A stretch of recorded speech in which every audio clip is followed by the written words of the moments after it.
Mechanical इनर्जीलाई चाहिँ hydraulic इनर्जीमा convert गर्ने मसिन अथवा डिभाइस है। कुनै चिज भने पम्प जेनरली मोटर हो, मोटरले पम्पलाई घुमाइन्छ, पम्प घुमेपछि त्यहाँबाट जुन फोर्स आउँछ त्यो फोर्सले टेन्डेन्सी के अरे सेन्ट्रिफ्युगल पम्प गर्दै अथवा त्यो फोर्सबाट चाहिँ पानीलाई लिप अप गर्छ। त्यस्तो डिभाइसलाई त्यस्तो मेसिनलाई चाहिँ पम्प भन्छौँ है। अब पम्प पनि यहाँ दुई किसिमको पाउने भयो पम्प, एउटा रेसिप्रोकेटिङ पम्प पोजिटिभ डिस्प्लेसमेन्ट भन्छ, अर्को सेन्ट्रिफ्युगल पम्प रोटो डायनामिक्स पम्प भन्छ है। त्यो भने कस्तो भनेको यहाँ फिगरमा पनि छ, हामी भिडियो पनि हेरौँला। भनेपछि यो तल वाटर यहाँ छ, वाटरमा तल पाइप डुबाउने पाइप भएपछि यो सक्सन पाइप भयो। यो सक्सन पाइपमा पहिला पानी भरिसकेपछि यो टर्बाइन जुन यो प्रोपेलर छ अथवा यो इम्पेलर छ, यो पम्प छ, पम्पको बिचको साफ्ट भयो। यो साफ्टलाई मोटर युज गरिकन यसलाई घुमाउने, यो घुमेपछि यो इम्पेलर घुम्छ। इम्पेलर भएपछि यसले टेन्डेन्सियली सर्कुलर कुनै चिज रोटेसन गर्यो भने त्यसले आउटवर्ड डिरेक्सनमा टेन्डेन्सियल फोर्स दिन्छ, जसलाई हामी सेन्ट्रिफ्युगल फोर्स भन्छौँ। भनेपछि यहाँको यो घुमिसकेपछि यो इम्पेलर घुमेपछि यसले यहाँ भएको पानीलाई यसै टेन्डेन्सियली पुस अप गर्छ है। अब यो पुरै यो कभरिङ भएकोले अनि यहाँ जुन पाइप छ त्यहाँबाट माथि पानी जान्छ। भनेपछि यसरी यो रोटेसन भएर सेन्ट्रिफ्युगल फोर्स अप्लाई गरिकन यो पानीलाई माथि पुस अप गर्छ, लिप अप जुन गरिन्छ त्यस्तोलाई हामी सेन्ट्रिफ्युगल पम्प भन्छौँ है। अर्को टाइपको भनेको चाहिँ रेसिप्रोकेटिङ पम्प, त्यो भनेको एक किसिमको पिस्टन युज गरेको। जस्तो यहाँ चाहिँ होरिजोनल पिस्टन छ, यो पाइप जमिनभित्र यसरी डुबाएको भयो, पानीभित्र डुबाएको भयो। यसलाई यो भल्भ भनेको वान वे, पानी माथि जाँदा खुल्छ तल आउँदा बन्द हुन्छ, त्यस्तै यो पनि माथि जाँदा खुल्छ तल आउँदा बन्द हुन्छ। भनेपछि यो पिस्टनलाई यसै तान्यो भने यो भल्भ खुल्छ, यहाँको पानी यसै ताने भयो, यो चाहिँ पुरै भ्याकुम हो। भनेपछि यसो पिस्टन उता पनि लगेपछि यो पानी तानिने भयो, यो ताने भयो, यहाँ पानी जम्मा हुने भयो। अब यो यसलाई फेरि धक्किदियो भने चाहिँ यो पिस्टन अगाडि तान्यो भने यो बन्द भइसकेको हुन्छ, यहाँको पानी माथि जान्छ। भनेपछि यहाँबाट पानी निस्किने भयो अथवा माथि ट्याङ्कीमा जाने भयो। यो हाम्रो गाउँघरमा तराईमा स्पेसली जुन ह्यान्ड पम्प छ नि ट्युबवेलवाला, त्यो पनि यही फङ्सन हो, रेसिप्रोकेटिङ नै हो। त्यसमा हामीले हातले यहाँ प्लन्जर पुस गर्छौँ, यो पिस्टन माथि आउँछ, पानी भित्र छिर्ने भयो। अनि फेरि माथि त्यो प्लन्जर माथि उठाएपछि यो पिस्टन यता हुने भयो, माथि पानी जाने भयो, यता ट्याप छ भने ट्यापबाट निस्किने भयो है। यही चिजलाई यहाँ भिडियोबाट पनि एकछिन हेरौँ, त्यसलाई क्लियर हुन्छ। अनि यो चाहिँ हाम्रो सेन्ट्रिफ्युगल पम्प साउन्ड आउँछ होला है। अब हेर अस्ति चाहिँ साउन्ड आयो, अहिले आउँछ होला। It has got a series of curved vanes fitted inside shroud plates. The impeller is always immersed in water. When the impeller is made to rotate, it makes the fluid surrounding it also rotate. This imparts centrifugal force to water particles, and the water moves radially out. Since rotational mechanical energy is transferred to the fluid, at discharge side of the impeller, both pressure and kinetic energy of water will rise. At suction side, water is getting displaced, so a negative pressure will be induced at I. Such low pressure helps in sucking fresh water stream into the system again, and this process continues. This is the reason why priming is important for centrifugal pumps. If no water is present initially, the negative pressure developed by rotating air at eye of impeller will be negligibly small to suck fresh stream of water. Impeller is fitted inside the casing, so the water moving out will be collected inside it, and will move in the same direction of rotation of impeller to the discharge nozzle.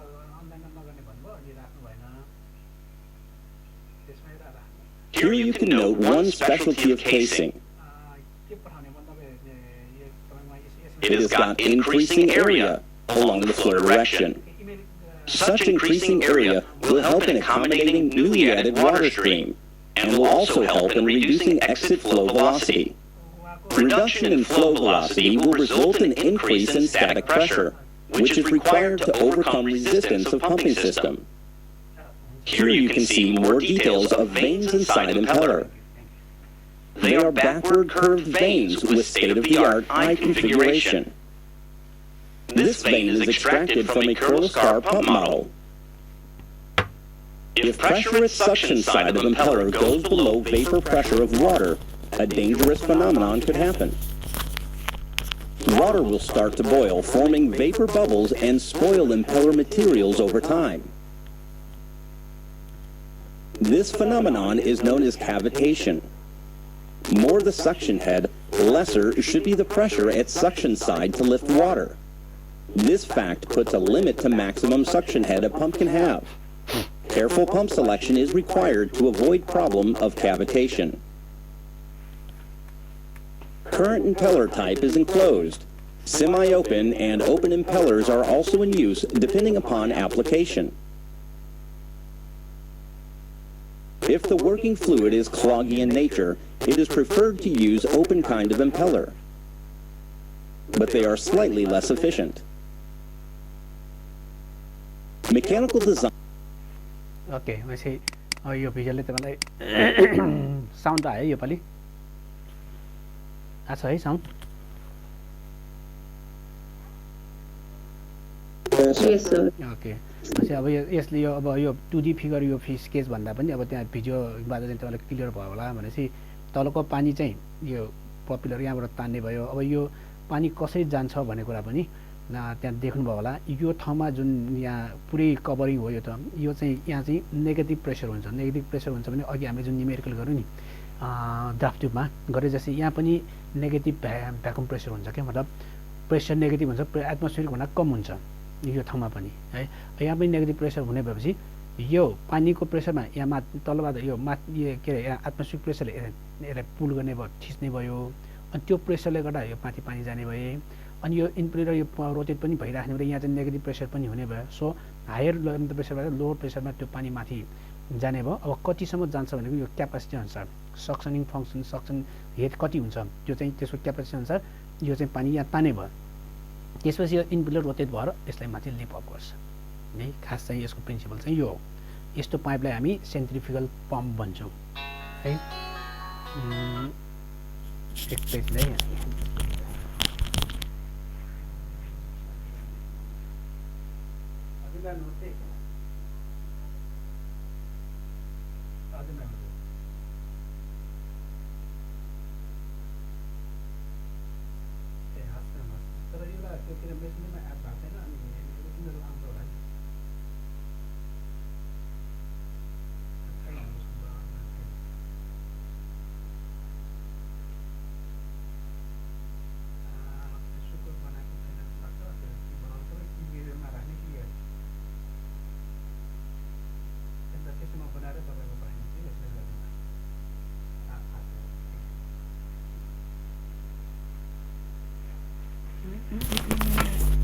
Okay ल त्यसरी अब यो रेसिप्रोकेटिङको पनि हेरौँ है त एउटा These varieties such as piston type pump, diaphragm type pump and clutch type pump. This type of pump is suitable where the low volume of flow and pressure is required to be high. This pump consists of suction pipe, suction wall, delivery wall, cylinder, piston and connecting rod assembly, strainer and air vessel. Suction pipe connects the source of liquid to the cylinder. The liquid is sucked by the pipe from the source to the cylinder. Suction wall is non-return wall, which means only one direction flow is possible in this type of wall. This is placed in between suction pipe inlet and cylinder. During suction of liquid it is opened and during discharge it is closed. Delivery wall is also non-return wall placed between cylinder and delivery pipe outlet. It is closed position during suction and it is opened position during discharge of liquid. This pump works on principle of single-sided crank mechanism. Cylinder is used to suck water and delivers it to the desired location. The piston executes reciprocating motion within a cylinder. Piston is connecting to the crankshaft through connecting rod. An external power source is used to drive the piston within the cylinder. As the piston moves backward, it sucks the liquid in the cylinder, and when it moves forward, it delivers the water from the cylinder to the required location. During suction stroke, the piston moves backward and opens the suction valve, making the water enter into the cylinder. During suction, the delivery valve remains closed and no water is discharged through it. After suction stroke, the piston moves forward. During delivery valve gets open and suction valve comes into closed position. As the piston moves forward, it's applied thrust force on the liquid, and the liquid starts escaping out of the cylinder through a delivery pipe. The water from the delivery pipe reaches to the required destination. Okay भनेपछि यो भिडियोले पनि तपाईँलाई के देखायो भने मैले भन्दै नै यो suction energy चाहिँ युज गर्ने भएपछि यो पाइप यो सक्सन हेडबाट यो पिस्टन यता तानेपछि यो गेट खुल्छ, पानी यसै ताने भए। त्यसपछि यो च्याम्बरमा पानी जम्मा भइसकेपछि यो पिस्टनलाई फेरि यसै धकेल्दाखेरि यो गेट बन्द हुन्छ अनि यहाँ भित्र भएको पानी चाहिँ यसै माथि जान्छ। भनेपछि अब यसलाई अब मसिन युज गरेर यसमा अपरेट गर्यो भने यो फास्टली यो चले जसै पम्प गर्ने हुने भयो हैन। अब त्यो अनुसार तपाईँको यो क्यापासिटी अनुसार कुन चाहिँ मोटर अथवा के पम्प या मेसिन मेकानिजम युज गर्ने त्यो गर्न सकिने भयो होइन। यसलाई अब हातैले गाउँघरमा भएको जुन मेसिन के अरे ट्युबवेल छ नि त्यसमा यहाँ प्लन्जर हुन्छ, यहाँ प्लन्जरले यसै थिच्नुहोस् यो माथि आउँछ, फेरि माथि तान्नुहोस् यो तल जान्छ। सिस्टम त्यही हो, फङ्सन त्यही नै हो है। ओके, पम्प चाहिँ यो भयो। पम्प चाहिँ खास तपाईँलाई त्यति न्युमेरिकल यताउति सोधेको छैन, आउँदैन होला, र इन्ट्रोडक्सन नै हो चाहिँ नि तपाईँलाई पम्प के हो त्यो कुरा मात्रै हो। त्यसपछि अर्को एउटा कम्पोनेन्ट यसमा बाँकी भनेको जेनेरेटर हो है। जेनेरेटर भनेको के हो त हामीले पढ्यौँ भन्नाले मेकानिकल इनर्जीलाई इलेक्ट्रिकल इनर्जीमा कन्भर्ट गर्ने डिभाइस अथवा मेसिन। यो पानीको फ्लोइङ वाटरले टर्बाइन ठोकिनु भयो, टर्बाइन घुम्ने भए, टर्बाइन घुमेपछि यो साफ्ट घुम्ने भयो, साफ्ट घुमेपछि माथिपट्टि म्याग्नेट भएको जुन छ, म्याग्नेट घुमेपछि त्यहाँबाट इलेक्ट्रोमोटिभ फोर्स जेनेरेट हुन्छ भनेर अस्ति हामीले भिडियो पनि हेऱ्यौँ है। भनेपछि यो मेकानिकल इनर्जीबाट इलेक्ट्रिकल इनर्जीमा कन्भर्ट गर्ने मसिन जुन छ अथवा डिभाइस जुन छ त्यसलाई हामी जेनेरेटर भन्यो। जेनेरेटर इन जनरल दुई किसिमको हुन्छ, सिङ्क्रोनाइज र एनसिङ्क्रोनाइज दुई किसिमको हुन्छ। सिङ्क्रोनाइज र एनसिङ्क्रोनाइज भनेको कस्तो भन्दा तपाईँले यो सपोज यहाँबाट इलेक्ट्रिसिटी जति पनि जेनेरेट हुन्छ त्यो सबै ग्रिडमा अथवा नेसनल ग्रिडमा जम्मा हुन्छ, जो कनेक्ट हुन्छ है। ग्रिड अथवा नेसनल ग्रिडमा कनेक्ट हुने भयो। अब नेसनल ग्रिडमा यो जेनेरेटर अथवा यो स्टार्ट गर्नु अगाडि यो टर्बाइन पानीले रोटेट हुन्छ है। अनि यो जेनेरेटर चाहिँ फेरि कुनै अर्को एक्सटर्नल इनर्जीबाट रोटेट गर्नुपर्छ। यसको आफ्नै स्पिड हुन्छ, यसको आफ्नै स्पिड हुन्छ सुरुमा। दुईटैको स्पिड चाहिँ एउटै सिङ्क्रोनाइज गर्नुपर्छ क्या, एउटै बनाउनुपर्छ। सुरुमा यसको अलग्गै हुन्छ, यसको अलग्गै हुन्छ। यो पानीले चल्ने भयो तर यो चाहिँ अलग्गै अर्कै पावरले चलाउनु पर्ने हुन्छ। भनेपछि दुईटै स्पिड एउटै भएपछि बल्ल अनि त्यो चाहिँ इलेक्ट्रिसिटी जेनेरेट गरेर अनि ग्रिडमा कनेक्ट गर्ने हो। अब सुरुमा यसलाई कनेक्ट गर्दाखेरि बन्द भएकोमा यो अब सुरुमा रन गर्नु पऱ्यो भने यसलाई कुनै एउटा फोर्स चाहियो, कुनै इलेक्ट्रिसिटी फोर्स दिनु पऱ्यो। त्यो कहाँबाट दिने भन्दा यदि कुनै पावर हाउसभित्र आफ्नै ब्याट्री ब्याकअप अथवा कुनै डिसी ब्याकअप बनाएको छ, राखेको छ भने त्यसले अपरेट गर्छ भने त्यस्तो जेनेरेटरलाई चाहिँ सिङ्क्रोनाइज जेनेरेटर भन्छ। भन्नाले यसको आफ्नै equip with DC electric or permanent magnet excitation system. भनेपछि यसलाई अपरेट गर्नाले आफ्नै सेल्फ चाहिँ कुनै के अरे डिसी इलेक्ट्रिक अथवा पर्मानेन्ट म्याग्नेटको एक्साइटेसन सिस्टम बनाएको हुनु पर्यो है। त्यसरी बनाएको छ भने त्यसलाई सिङ्क्रोनाइज जेनेरेटर भन्छ। अनि कुनै कुनैमा के गर्छ भने त्यसरी ब्याट्री ब्याकअप अथवा यो डिसी भनेको त्यो हामीले ब्याट्रीको ब्याकअप राखेको जस्तै हो नि, त्यो कस्टली हुन्छ, महँगो हुन्छ। त्यो नराख्ने तर त्यसलाई सुरुमा अब चलाउनु पऱ्यो भने के भन्छ यो नेसनल ग्रिडबाटै पावर जेनेरेट भइसकेपछि नेसनल ग्रिडमा जोड्ने हो भने जस्तै अब यो स्टार्ट गर्ने बेलामा सुरु गर्ने बेलामा नेसनल ग्रिडबाट यसमा पावर सप्लाई गर्ने, यसरी नेसनल ग्रिडबाट पावर सप्लाई गरिकन यसलाई अपरेट गर्छ भने त्यसलाई एनसिङ्क्रोनाइज जेनेरेटर भन्छ। भनेपछि दे ड्र their excitation current from the grid, grid भनेको नेसनल ग्रिड। यसलाई सुरु गर्नलाई नेसनल ग्रिडबाट ड्र गर्नु पऱ्यो। यसमा चाहिँ नेसनल ग्रिडसँग नलिने आफ्नै आफूसँग भएको ब्याकअप जुन छ अथवा ब्याट्री जुन छ अथवा डिसी करेन्ट जुन छ त्यसबाट चलाउने। भनेपछि यसरी आफै चलाउन सेल्फ के अरे एक्साइटेसन सिस्टम भएको छ भनेदेखि सिङ्क्रोनाइज छैन र नेसनल ग्रिडबाट प्रोभाइड इनर्जी प्रोभाइड गरेको छ भने त्यसलाई एनसिङ्क्रोनाइज जेनेरेटर फरक त्यति हो है। अब यसमा पनि त्यो सिङ्क्रोनाइज अथवा यसको जेनेरेसन कसरी हुन्छ हेरौँ। Alternators are the workhorse of the power generation industry. It is capable to generate AC power at a specified frequency. It is also called a synchronous generator. Electricity is produced in alternators by electromagnetic induction. To generate electricity in a coil, either the coil should rotate with respect to magnetic field, or a magnetic field should rotate with respect to the coil.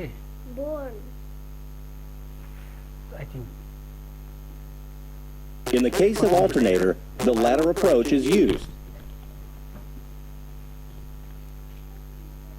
Rotor and armature coils are the two main parts of an alternator. Rotor produces a rotating magnetic flux. Armature coils are stationary. And rotating magnetic flux associated with the rotor induces electricity in the armature coils. This kind of rotor shown here is known as Salient pole rotor. For gaining better insight of its working, let's consider a rotor with just 4 poles. Rotor coils are excited with a DC power source. Magnetic field produced around it would be as shown. The rotor is made to rotate by a prime mover. This makes the rotor flux also rotate along with it at the same speed. Such revolving magnetic flux now intersects armature coils, which is fitted around the rotor. This will generate an alternating EMF across the winding. Here is a slowed-down version of rotor-stator interaction. For this 4-pole system, when the rotor turns half revolution, induced EMF takes 1 complete cycle. It can be easily established that frequency of induced EMF, rotor speed, and number of poles are connected through following relationship. It is clear that frequency of electricity produced is synchronized with mechanical rotational speed. For producing 3-phase AC current, 2 more such armature coils, which are in 120-degree phase difference with the first, is put in the stator winding. Generally, one end of these 3 coils are star-connected, and 3-phase electricity is drawn from the other ends.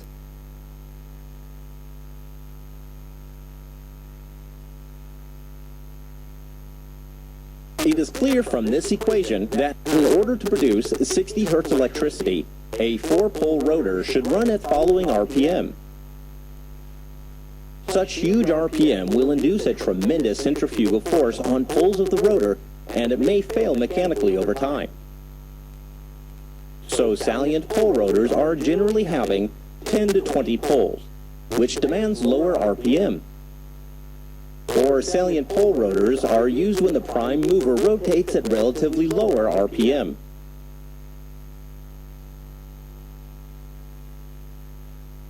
Pole core is used to effectively transfer magnetic flux, and they are made with fairly thick steel lamina.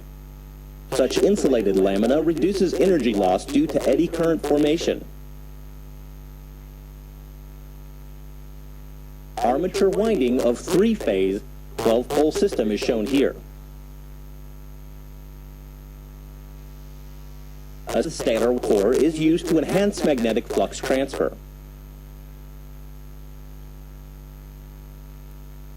DC current is supplied to rotor via a pair of slip rings.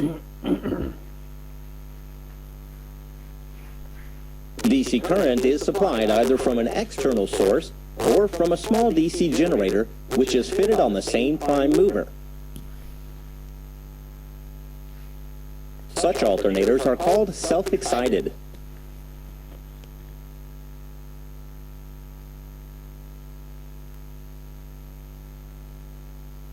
With variation of load, generator terminal output voltage will vary. It is desired to keep the terminal voltage in a specified limit. An automatic voltage regulator helps in achieving this. Voltage regulation can be easily achieved by controlling the field current. If terminal voltage is below the desired limit, AVR increases the field current, thus the field strength. This will result in increase in terminal voltage. If terminal voltage is high, the reverse is done. Hope you had a nice introduction to working of alternators. Thank you.